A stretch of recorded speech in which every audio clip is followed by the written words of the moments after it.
I'm travelling to an assignation, a meeting with old friends. Dick and Declan Carney have shared past adventures with me. They've brought Scolivar, the old Dutch lady, as far upriver as she can go. Scolivar is a barge yacht. She was built in Holland in 1913 for gentlemen to race in. The First World War put a damper on her sporting debut, but she did spend a decade or two racing across the Dutch inland seas, and was lucky enough to travel to eastern England before the Second World War broke out. From there she sailed to Ireland and cruised our coasts and inland waterways in the late 40s and 50s. Oh, Dick. In the 70s she was discovered, a rusting abandoned hull in an estuary in County Cork, and lovingly restored to prepare her for a second century. Good to see you again.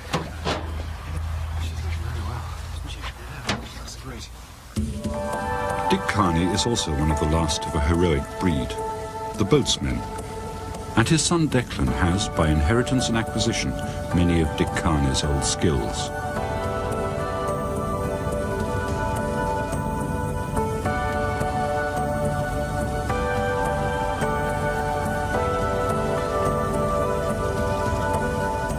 Dick made the journey from Ballinasloe to the Shannon in the old days, along the now derelict canal. There are plans to dredge the suck, which runs parallel to the old canal line, and put locks on it, so the navigation will again stretch that far, for bigger boats than cots.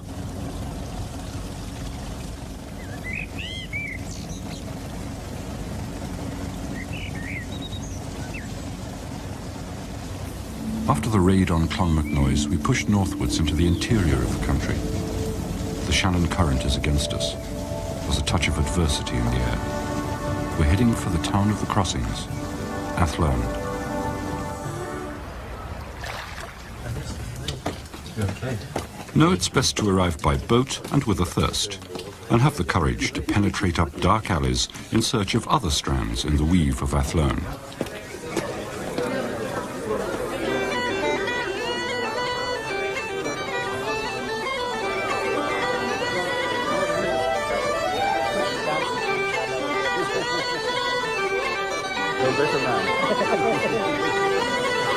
It's a reel. Is it? Yeah, Miss McLeod's. Miss McLeod's. Miss McLeod. I should have brought the box, you could have joined in.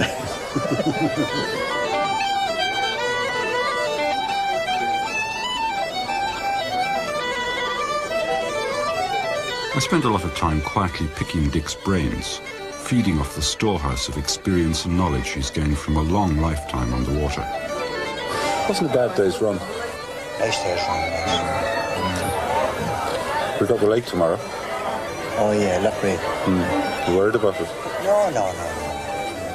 In many ways, he's the ideal companion for a trip like this. Quiet, competent, not given to panic, but fond of a pint and a song. I'm kind of looking forward to it myself. Good luck. Yeah, oh mine.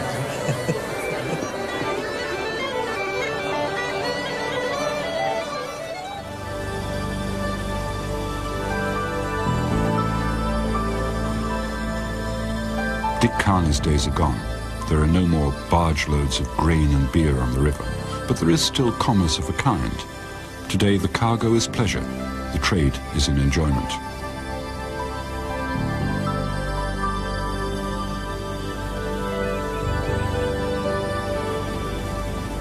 We're cold, tired, hungry, but a rumour's kept us going. A rumour of a cosy berth with a floating restaurant run by English people where we can enjoy some 20th century comfort. There was no place really for the tourists to go, bar up to the pubs.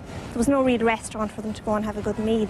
So Ronnie and Maureen came over from England, and I was talking to them before they purchased it, and they told me what they wanted to do with the place, and it sounded, you know, a really good choice or decision to do, because before they came there was nothing really here for tourists.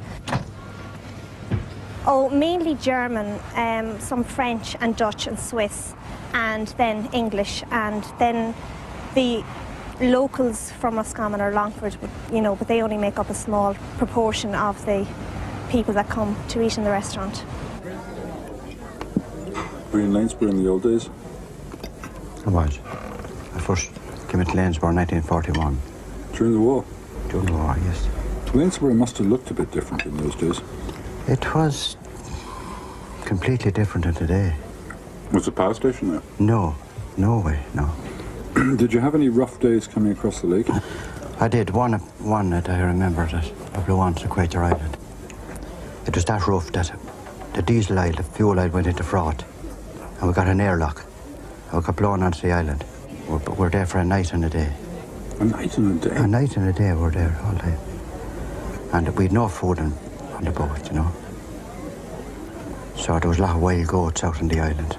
And we had a butcher working with us, you know. He'd done butchering before he joined us as boatman. And we got a light line and we lassoed a goat, killed it, skinned it, hung it up in the ballast tank. And every so often we'd go back and we'd cut a piece off the goat and fry it in the pan. Real Robinson Crusoe carne. More than that. That's right, yeah. They were tough days, they were.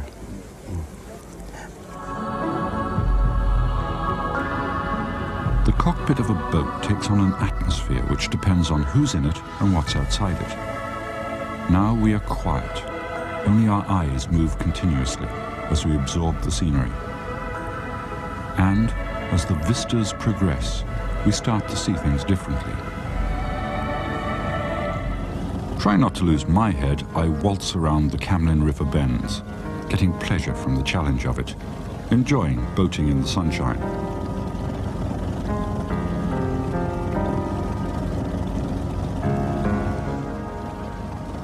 It's impossible to really worry about anything on a glorious river, on a glorious day, in good company.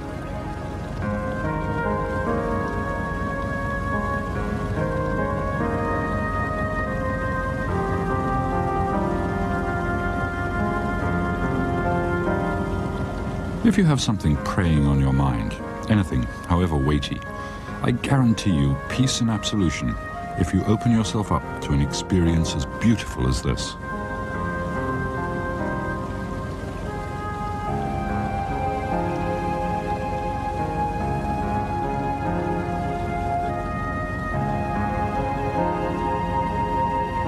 Irish waterways form corridors of wilderness across the country, narrow strips where birds, animals and plants have it their own way.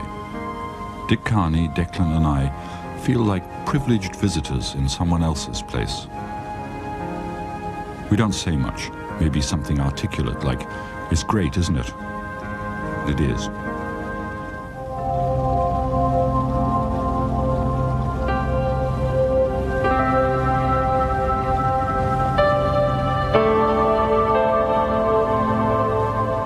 There's a passage in an old guide to the Shannon which catches the mood.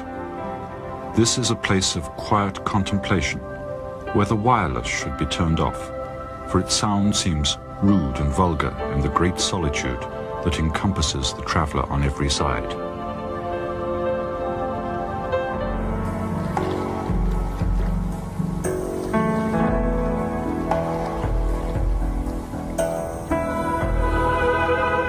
I don't think the others took my challenge seriously. From the beginning, they've been a bit suspicious of the cot, which always creates problems in locks and when we go astern. And Dick Carney knows this river a lot better than I do. Something I glimpsed behind his glasses makes me think he already has an idea who is going to win.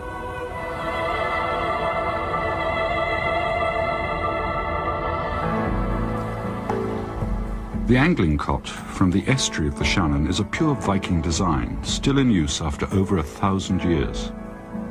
And this landscape is very like what those Norse explorers must have seen.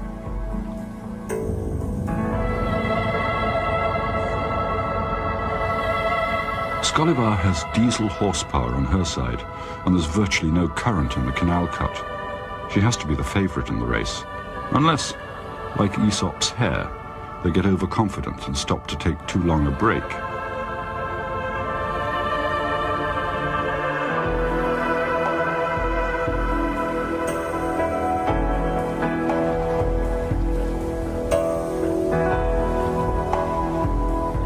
When the first Vikings arrived, we had no word for the astonishing new technology of planked boats. so we did the best we could. We adapted the name of our clumsy Irish dugouts and learned to build better craft.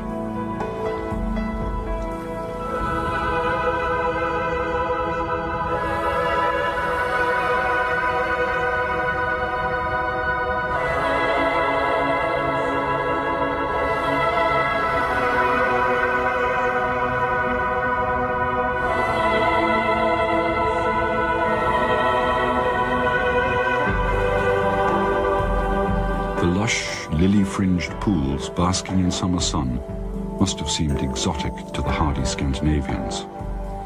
I feel the ancestral escorts drawing closer. They're looking for company.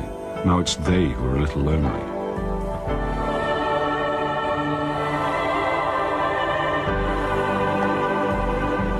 The current's strengthening. My arms ache.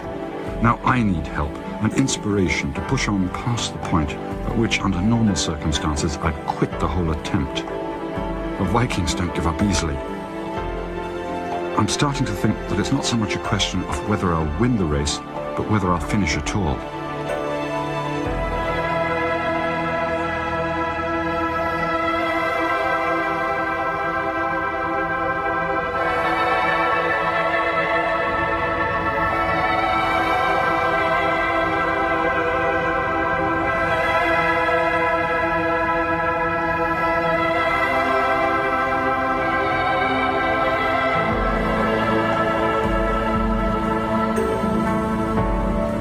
I'm hours late and totally exhausted. The race was no contest. I lost.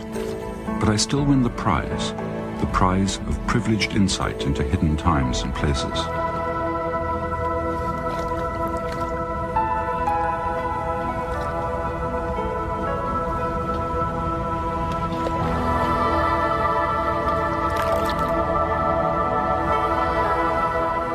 It's hard to explain to them how great the experience was. The strength of the current and the fatigue are easy and obvious. The mysterious sensations trickle through the fingers of vocabulary.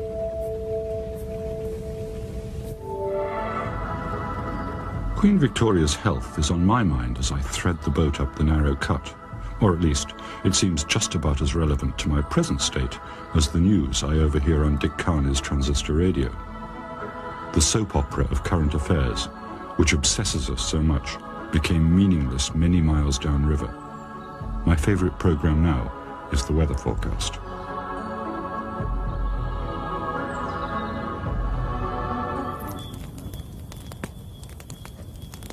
I made this journey because I believe that the country I live in is the product of many layers of invading culture. And if you travel properly, it's possible to peel back the layers and establish a very direct contact with ancestral influences.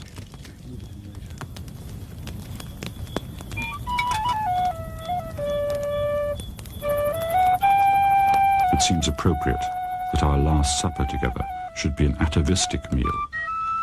We eat as so many generations of river travelers have eaten, by a fire of branches on the shore.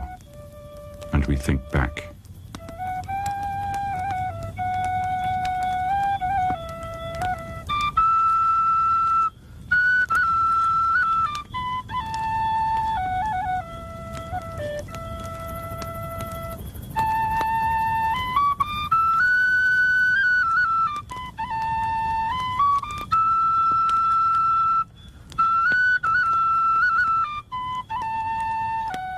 The Shannon is the river of knowledge.